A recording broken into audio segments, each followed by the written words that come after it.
வாங்க இப்போ ரசம் எப்படி இருக்குன்னு பார்ப்போம். ஒரு மீடியம் சைஸ் புளி எடுத்துக்கிறோம், ஒரு தக்காளி பழம், ரெண்டுமே ஊறட்டும் தண்ணியில் 10 நிமிஷம்.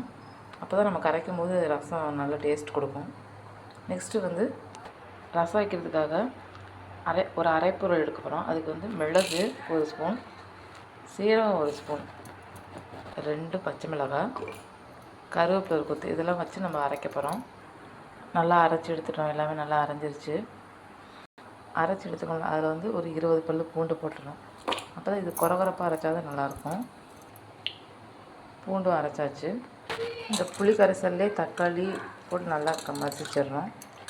அப்போ தான் நல்லா டேஸ்ட் கொடுக்கும் ரசம். கழுவி வச்சுருக்க மல்லித்தலை இதோடு போட்டு நல்லா பிசைஞ்சிடலாம். இதில் 1 ஸ்பூன் மஞ்சள் தூள் போட்டுடலாம். உப்பு தேவையான அளவு, ரசப்பொடி 1 ஸ்பூன். இப்போ ரசத்தை தாளித்து விட்டுடலாம். வாங்க, வடைச்சட்டி வச்சாச்சு. எண்ணெய் 1 ஸ்பூன் ஊற்றியாச்சு. எண்ணெய் காஞ்சது, கடுகு போட்டாச்சு. இதில் நம்ம அரைச்சி வச்சுருக்க சீரகம் போட்டால் இதில் போட்டுருவோம். எண்ணெயில் போட்டால் தான் நல்லா வாசனை வரும். அது கொஞ்சம் வதங்கணும். சீரகம் அப்போ தான் நல்லா வேகும். பூண்டு இதெல்லாம் போட்டிருக்கோமா, அப்போ தான் நல்லாயிருக்கும். இதில் ஒரு கொத்து கருவேப்பிலை போட்டாலும் நம்ம ஆல்ரெடி கருவேப்பிலை அரைச்சிட்டோம். அதனால் இதில் கொத்து போட்டாலும் நல்லா வாசம் வருது பாருங்கள். இப்போ நம்ம கரைச்சி வச்சுருக்க தக்காளி புளி கரைச்சியில் ஊற்றிடும்.